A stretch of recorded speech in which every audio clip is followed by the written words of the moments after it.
আসসালামু আলাইকুম। শুরুতে একটা কথা বলে নেই, যদি আপনার কাছে মনে হয় যে আমি জ্ঞান দিচ্ছি বা আমার ভিডিওগুলো আপনার ভালো না লাগে, আপনি প্লিজ স্কিপ করেন। কমেন্ট বক্সে এসে কোনো রকমের খারাপ মন্তব্য করার দরকার নাই।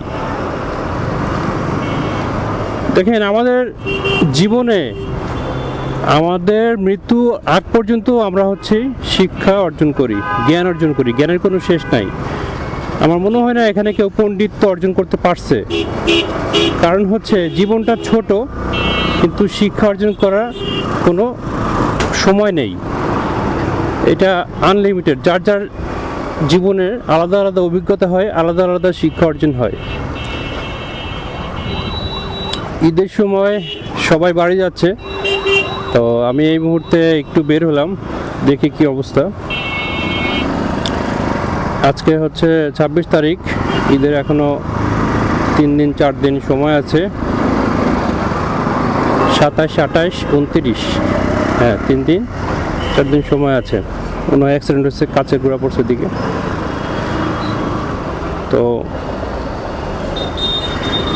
বিষয়টা দেখেন, জীবন এক অদ্ভুত নাটকীয়। এখানে সবাই কোনো না কোনোভাবে অভিনয় করে, অভিনেতা। কেউ নায়ক, কেউ নায়িকা, কেউ খলনায়ক, কেউ পরহেজগার, আল্লাহর ওলি, কেউ আবার ভিলেন, গুনাহগার, শয়তান। সব কিছু নিয়েই ভাই আমাদের জীবন। আর এই জীবনের ভিতরে আমার কাছে মনে হয় সবচাইতে লাকি, সবচাইতে ভাগ্যবান, যে সবচাইতে বেশি ভাগ্যবান সে যার একজন ভালো জীবনসঙ্গী হয়। ভালো জীবনসঙ্গী বলতে যে আর্থিকভাবে খুব ভালো থাকতে হবে, ধন সম্পত্তি হতে হবে, অনেক সুন্দরী হতে হবে, এরকম না। বিষয়টা মন থেকে যে সুন্দর হবে, মন থেকে যে আপনাকে ভালোবাসবে। আপনার সুখের সময় তো থাকবেই, দুঃখের সময়, আপনার কঠিন বিপদের সময়, আপনার অসহায়ত্বের সময় যে আপনাকে ছেড়ে চলে যাবে না। এমন পরিস্থিতিতে যদি হয়ে যায় যে আপনি বলতেছেন যে তুমি চলে যাও, তুমি আমাকে ছেড়ে দাও, আমার কাছে থাকলে তোমার সব কিছু শেষ হয়ে যাবে, তারপরেও সে আপনাকে ছেড়ে যাবে না। সে সবচেয়ে বড় সুখী। জীবনের একটা পর্যায়ে এসে এইটা সবাই ফিল করে, এটা সবাই অনুভব করে।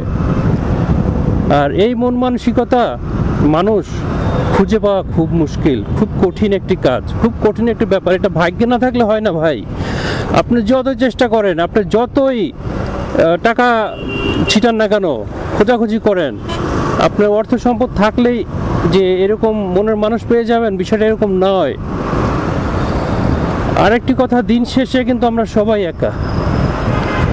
দিন শেষে আমরা সবাই একা। আপনি চলে যাবেন, আমিও চলে যাব। আমাদের কবরে, আমাদের পরকালের যে বিছানা, সেখানে আপনি একাই শুয়ে থাকবেন। আপনার সাথে আপনার সেই সঙ্গীও যাবে না, সেই বন্ধুও যাবে না, কেউ যাবে না। Just lonely. আপনি একা একা থাকবেন। এবং কবরে যাওয়ার পরেই তো সওয়াল জবাব, প্রশ্ন শুরু হবে, অ্যান্সার দাও।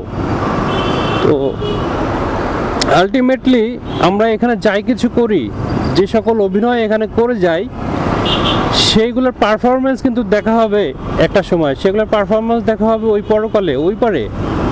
সো এই পারে যদি কেউ আপনার কষ্ট দেয়, আপনি যদি খুব বেশি কষ্ট পেয়ে যান এবং সেই কষ্টের রিভেঞ্জ আপনি না নিতে পারেন, দুঃখ করবেন না, দুঃখ করবেন না। আপনি চেষ্টা করছেন, পারেন নাই, দুঃখ করবেন না, হতাশ হবেন না। আপনি কঠিন মনোবল ধরে রাখেন। আপনাকে এরকম বুঝতে হবে, এরকম ভাবতে হবে যে হ্যাঁ, আমি এইবারে পারি নাই, তবে আমি আল্লাহ তোমার কাছে বিচার দিয়ে রাখলাম, আমার যাই কিছু হয়ে যাক না কেন, আমি পাপী বান্দা, আমি গুনাহগার বান্দা, আমি বেহেশতে যাই, আমি দোজখে যাই, যাই হোক না কেন, আমাকে যে কষ্টটা দিল বা আমি যে কষ্টটা পেলাম, এটার রিভেঞ্জ কিন্তু আমি নিব। এটার রিভেঞ্জ আমি নিব। আমি তোমার কাছে এটা জমা রাখলাম, গচ্ছিত রাখলাম। এই পারফরমেন্সটা আপনি করেন, তাহলে দেখবেন আপনি মন থেকে একটা ফিল পাবেন, মন থেকে একটা শান্তি পাবেন। আরে তোমার তো তুমি তো বেঁচে যাও নাই, হ্যাঁ তুমি তো বেঁচে যাও নাই, তোমাকে তো এখন কিছু করতে পারছি না, ভাবছো তুমি ফ্রি না, ফ্রি না, তোমাকেও ধরা হবে। এবং সেইটা মহান আল্লাহ রাব্বুল আলামিন বলছে কি, বান্দার হক নষ্ট করলে এইটার ক্ষমা আল্লাহ নিজেও করবে না। এইটা শুধুমাত্র যার হক নষ্ট করছে, যেই বান্দা সেই এটার ক্ষমতা রাখে, সেই এটা করতে পারে। সো আপনি তখন প্রাউড ফিল করবেন যে yes, you are not winner.